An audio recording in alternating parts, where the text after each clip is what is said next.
Sir आपकी एक statement है कि पीटीवी में काम नहीं करूंगा, जहां से आपकी शनाख्त हुई और आपकी फिर ये स्टेटमेंट, इस बारे में थोड़ा बताएं। देखो बेटा, मैं फैक्ट्स बिलीवर हूँ, मेरे बिलीव बड़े पक्के हैं बीइंग ए कलमा को। मुझे रिस्क कभी वो नहीं हुई कि मैं रात को मेरा खाना होगा नहीं। मेरे रब का वादा मुझसे, उसने मुझे कभी भूखा नहीं सुना। सारी ज़िंदगी टेलीविज़न पे हमने कहा, हमारी शनाख्त जो है वो टेलीविज़न से हुई। फिर उसके बाद तो चैनलों की भरमार तो मुशर्रफ साहब के दौर में आई थी। बेशक ऐसे है। और उसके बाद फिर मैंने कोई ऐसा चैनल नहीं जिस पर मैंने काम नहीं किया, सबके साथ किया।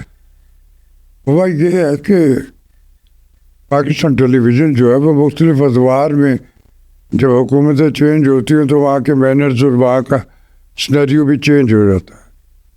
ठीक है, it's a part of game, ये होता है, सारी दुनिया में होता है, हमारे मुल्क ही में नहीं है। बिल्कुल। मैं क्योंकि जैसे आपको पता है कि मैं ऑडियोग्राफी में एक शनाख्त मेरी, और वहीं से मेरा सारा सर्वाइवल अल्लाह ने किया।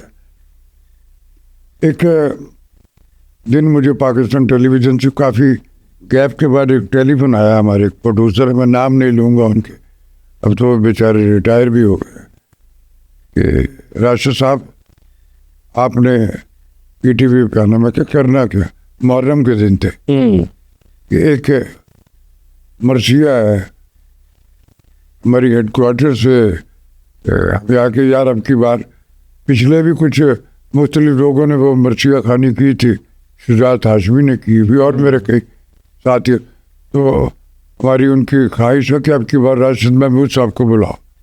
मैंने कहा ओके। मुझे भी अच्छा लगा कि चलो यार एक स्पिरिचुअल सा इवेंट है, मैं उसमें जाऊँगा। मैं गया। मैंने बेटा पाकिस्तान टेलीविज़न पे जो ड्रामा किया है, ये शोज़ में मुझे बुलाते हैं तो वो तो एक मेरी जॉब का हिस्सा है ना, उसके मैं पैसे लेता हूँ। वो जो भी उनका होता था स्केड्यूल या जिस हिसाब से, मैंने कभी उस पर बॉदर नहीं किया। हालांकि वहाँ अपनी मर्ज़ी से जिसको जी चाहे वो 10 लाख दे देते और जिसको जी चाहे 10,000 देते हुए भी जान निकलती है उनकी। लेकिन ये होता है। किया, मैं चले गया, मर्सिया रिकॉर्ड किया, हमका पूरा दिल लगा के किया। अब वो मीर अनीस के कलाम को पढ़ना, वेरिएट करना मर्सिये में, ये कोई आम बात नहीं, हर बंदे का काम नहीं है। उसके लिए लफ्ज़ों की हुर्मत से आशनाई रिक्वायर है, और फिर आपके पास वो स्किल रब ने अता कर रखी हो तो आप पोर्ट्रे करते हो ना। मैंने किया, बहुत उम्दा प्रोड्यूसर ने उसको रिकॉर्ड भी किया, इसमें कोई शक व शुबा नहीं है। मुहर्रम की 9वीं और 10वीं तारीख को वो मर्सिया जो है एक बार नहीं बेशुमार बार रिपीट हुआ, बहुत उसकी पजीराई भी हुई। ओके, मेरे भी दिल में खुश था कि अल्लाह का शुक्र है यार, मेरी ये हाज़िरी जो है ये कबूल हुई और इसको लोगों को ये अच्छा लगा और ये सुना गया। अब उसके 4-5 दिन के बाद एक वो लिफाफा आया, को मैं तो था नहीं अपने ऑफिस में, मेरा ऑफिस हुआ करता था ये मैकलोर रोड, एबट रोड, वो दुनिया चैनल और फिर वाली सड़क के शुरू में सिनेमा था एक, मेट्रोपोल। उस मेट्रोपोल बिल्डिंग में मेरा पिछले 38 बरस दफ्तर रहा है। अच्छा, वही मेरा था। और लाहौर में उस जैसा दफ्तर जो है किसी आर्टिस्ट को नसीब भी नहीं होगा जैसे मैंने बनाया था। वाह। कोई चैनल का कोई बंदा मेरे साथ अगर एक बार मेरे दफ्तर में विजिट कर गया तो उसके बाद उसका कोई भी शक मिले तो कहता है जी आपको वहाँ आने की, हम आपके दफ्तर में आ जाएंगे और यही करेंगे।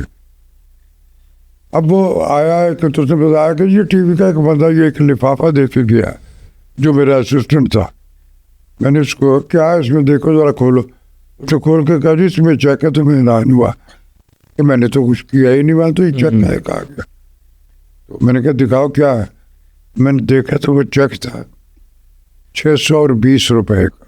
अच्छा। अब मैं हैरान किया।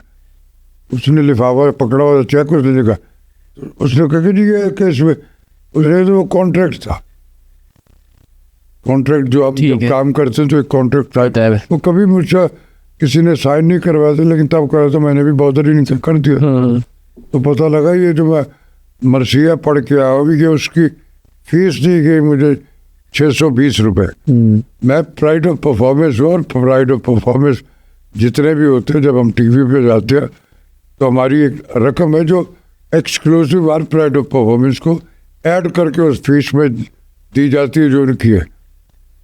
मैंने देखा, मुझे आग लग गई, ये क्या किया क्या इन्होंने। मेरे पास और तो कोई जरिया था नहीं कि मैं कैसे एहतजाज करूं। मैंने एक क्लिप बनाया और जुलूस निकाल दिया उसमें कि ये बकिया जो वहाँ आते हैं, मरसिया खान या ये सारे पढ़ने वाले, आप उनके 600 रुपया देते। मैं तो प्राइड ऑफ, ये क्या है ये। तो मुझे समझ, उधर हमारे यहाँ पीटीवी खराबियाँ ये हुई कि बजट जो एलोकेट करवाता थे वो लोग, उसमें से खांचे ज़्यादा होते थे, उस पर इन्वेस्टमेंट कब होती। तो मैं चूँकि उनको पता था यार ये भला आदमी, ये तो बोलता ही नहीं, जो भी हो जाता। लेकिन तब की बार एक कैथारसिस इस कदर मेरा मल्टीप्लाई मेरे वजूद में हो गया। मैंने तो आज भी पीटीवी ने आपके पैसे देने हैं? नहीं, मैं अब काम ही नहीं करता तो मुझे पुराने को ही देने हैं? पुराने नहीं, वो जो सारे क्लियर हो गए हैं जो थे, जो उसके होते थे उतने मिले हुए। उसके बाद तो मैंने काम ही नहीं। मैंने जब वो सारा कुछ किया ना, तो मैंने कहा कि ये इससे ज़्यादा इंसल्ट मेरी और हो नहीं सकती। ये बकिया जो उनको 600 रुपये देते हो आप। मैंने बड़ा भरपूर ऐसा, और मैंने साथ ऐलान कर दिया कि आज के बाद मैंने शनाख्त मेरी पीटीवी से, और मैंने इतना काम किया हुआ इस मुल्क के बड़े बड़े नामवर लोगों की टोटल सब की मिला के गिनती कर लो तो मेरे अकेले की कंट्रीब्यूशन उनसे ज़्यादा। तो आपने ये, तो मैं हार्ट हो गया। मैंने कहा मैं आज के बाद टीवी पे काम नहीं करूँगा। अब ये क्लिप मेरा जो है वो 2-4 घंटों में पूरे मुल्क में 25 करोड़ लोगों में वायरल हो गया। ऐसे है और अजाब और हो गया। और मुझे टेलीफोन आना शुरू हो गए, इंफॉर्मेशन डिवाइस, ये क्या है, क्या मैंने बताया कि जी ये, और मैं काम नहीं। तो मुझे इस्लामाबाद से जो उस वक्त डायरेक्टर जनरल, उनका फ़ोन आया। उन्होंने भी पूछा कि ये क्या है। तो उन्होंने कहा जी अब इनको समझ आ गई ये जुगाड़ है कि जो नहीं मांगता उसको इस तरह कंपनसेट करते, और बकिया फिजिबिलिटी में जो नहीं भी मौजूद थे उनके बढ़ा के खांचा लगाते थे। उनको उन्होंने कहा कि जी ये कोई कुताही हो गई, गलती हो गई इस तरह। तो उनको मैं कहा जी एक्सक्यूज़ जो है ना, गलती नहीं है, मुझे पता ही क्या हुआ है, यहाँ क्या होता है। मैं तो आप का तो आना जाना रहता, मैं तो मुस्तकिल यही काम कई दिहाइयों से कर रहा हूँ, पीटीवी की ईजाद से लेके इस लम्हा मौजूद तक। तो मुझे कुछ बताने की ये इस तरह की। और मैं कहा नहीं आपने कहा, मैं कहा नहीं जी मैं यहाँ दोबारा जा, डिग्निटी और वकार नहीं है, मैं वो काम नहीं, प्राइवेट सेक्टर है ना, मैं उसमें कर लूँगा जो मेरे नसीब का होगा।